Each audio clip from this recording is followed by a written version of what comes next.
G'day guys, this clip is taken from a larger video where I reviewed the World Eaters leaks in completion. So all of the new leaks from the new codex are completed in this other video, but I thought for ease of use and to make it a little bit easier for you guys to digest this, I would split the video down into multiple different components. So if you want to see the whole thing, there's links to the description below. But with that being said, let's get into this clipped version of my World Eaters Codex leak review. Look for the blood god.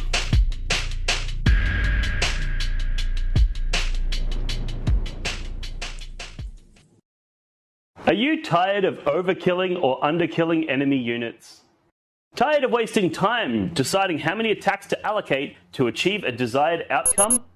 And are you tired of complicated maths, calculating multiple weapon profiles with complex special rules? Well, thanks to today's sponsor, all of those problems are problems of the past. Adept Roll allows you to input the profile of your attacking units and the profile of the units they are attacking into to calculate expected results with precision.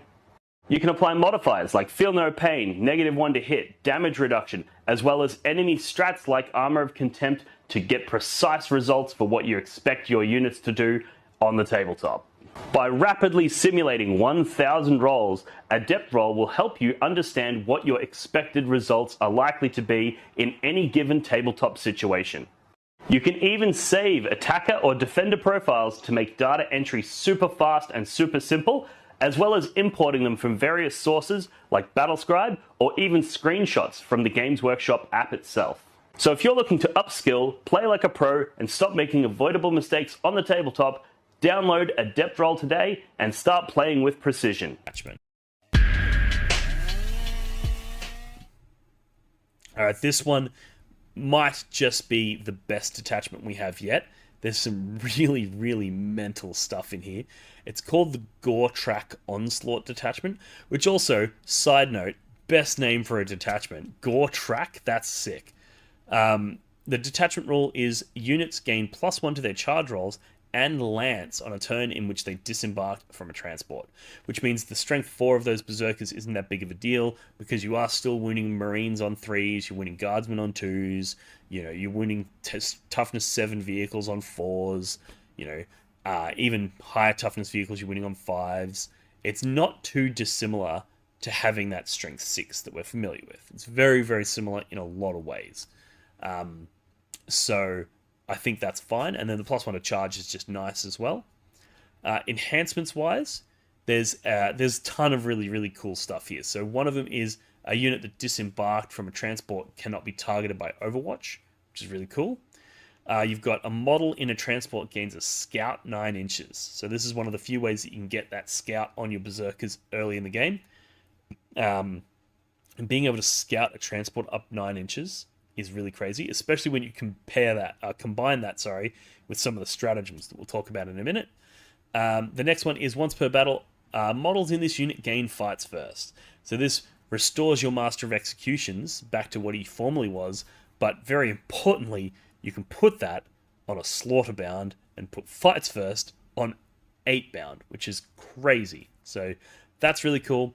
The next is model embarked within a transport or within 6 inches of transport allows that transport to shoot an enemy unit and then suppress them for -1 to hit, kind of like we talked about with the Predators earlier in this video. This one's kind of meh, but it's in there, and if you have points running around, you got nothing else to spend them on, there's absolutely nothing wrong with it. But let's have a look at the stratagems, and this is where this detachment truly shines. So one of them is 1 CP. At the end of the fight phase, a unit within 3 inches of a transport can embark within it. So that means that you can disembark your berserkers from a rhino, move them, charge something, move the transport, also charge the transport in, and then at the end of that fight phase, re-embark in the transport. So that means that your berserkers start in the transport, end in the transport, but they were able to jump out and murder something in the process. That's really cool. Then you've got vehicle can move through walls. This is really good, obviously, on a Rhino, because you can park it inside of one of those WTCLs where it can't be seen, and then instead of having to go all the way around, you can actually just charge straight through. That's really cool. But importantly, this works on a Hellbrute, and I think the Hellbrute is one of the shining upgrades that this Codex has given us. because he has that 6-inch consolidate infinite fighting ping pong ball trick, and I think that's going to be really cool on him. The next one is a unit can disembark from a rhino that is not moved within 6 inches of it, and can do so within engagement range of enemy models. Now, normally you disembark 3 inches, so this is giving you an additional 3 inches worth of movement, which means if you've got a rhino sitting somewhere, you can disembark so that you're wholly within 6 of it, then move 8, so you've moved 14 inches from where you started, as opposed to what we had in the previous book, which was on average was going to be a 9-inch because you had a 3-inch disembark and a 6-inch move. So you've gained roughly 5 inches worth of movement here, which is really exciting, and it means that you're able to project out, threat from those vehicles. But interestingly, you can do this and disembark into engagement range with enemy models.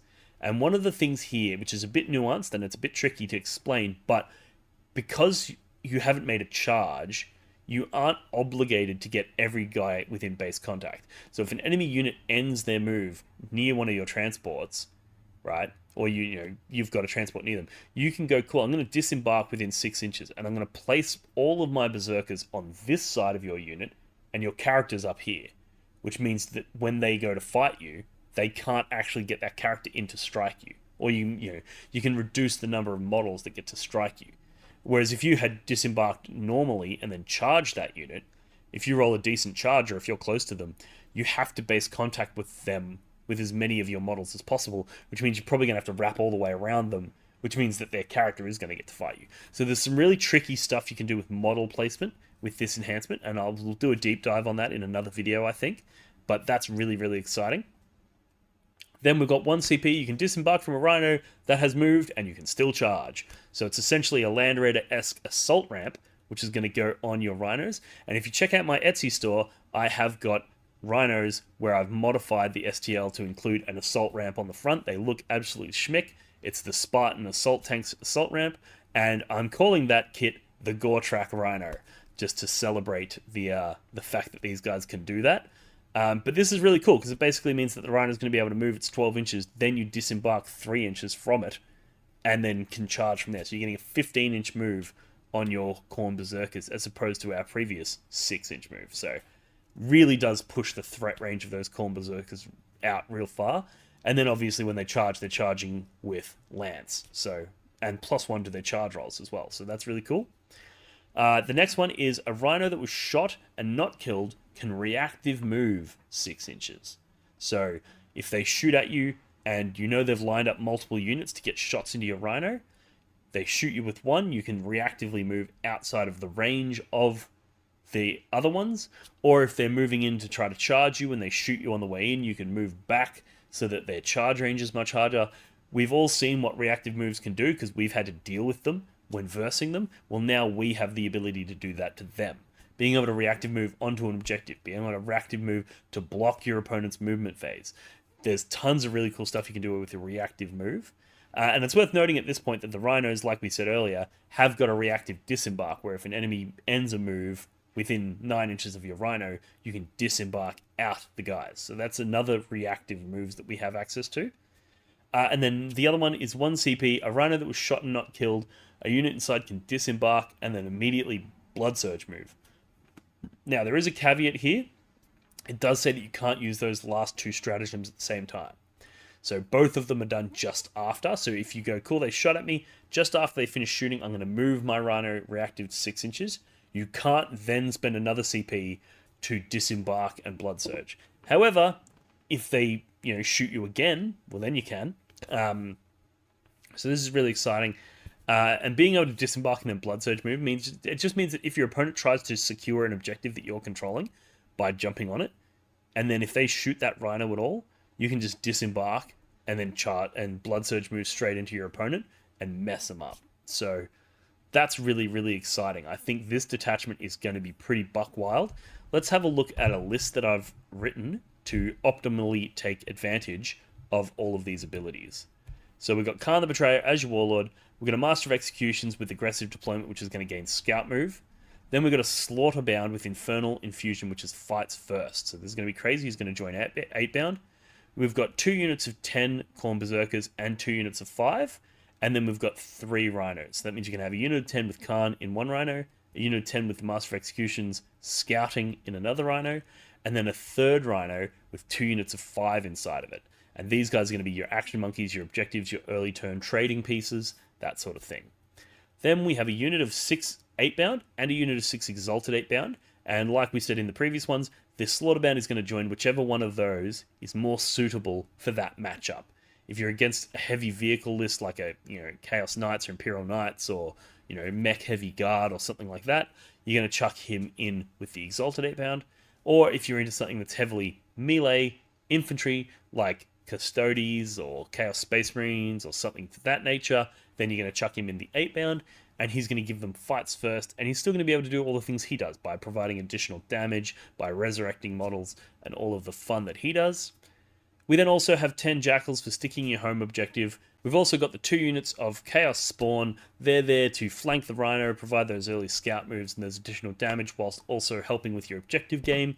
You've got the Goremongers that are there to do their infiltrate move to facilitate all of these scout moves. And if you want to learn a little bit more about that, check out my masterclass on infiltrate and scout and how those two rules interact and why it's so important that you have Goremongers in every list. And then we round that out with a Hellbrute, who's going to be able to use the stratagem to charge through walls. He's an amazing rapid ingress threat because you can just rapid ingress off the side of a table, charge through a wall, brick your opponent, and then rock around his backfield like a pinball machine, just killing everything he touches. So this is a really exciting list. I think this is going to be tons of fun to play, and it's also just so cool being able to have 3 Rhinos full of Berserkers running around playing like an actual World Leader army is going to be a ton of fun, and I'm really excited to see this one in action. Hey guys, thanks for tuning in. If you liked that video, make sure to like, subscribe, comment, all of that good stuff, and head over to blogforthebloodgod.com where you can pick up merchandise to support this channel and allow me to continue making content like this. You can pick up a t-shirt like the one I'm wearing now, neoprene objective markers, gaming mats, we've got dice, we've got terrain sets, and we've also got a link to my Etsy store where you can get 3D printed miniatures if you're looking to expand your World Eaters range or start a World Eaters army entirely. So there's a ton of different cool ways that you can show your support for the channel. Everything that you do helps me improve the quality of my content and the frequency of my content. So if you liked this and want to see more of it, you can show your support there. Or you can join our Patreon, which is a great way that you can get access to our unique Discord channel where we talk lists, we provide coaching, one-on-one, various tiers, give you certain access to certain things, and we also just have a ton of fun in there. There's a lot of banter, we share memes and stuff like that. It's a ripple little community with a lot of support. So if you're looking to immerse yourself in some like-minded World Eaters players, check out that Discord via Patreon, and as always, let's get a conversation going in the comments below. Thanks for tuning in, guys, and I'll see you in the next one. Cheers.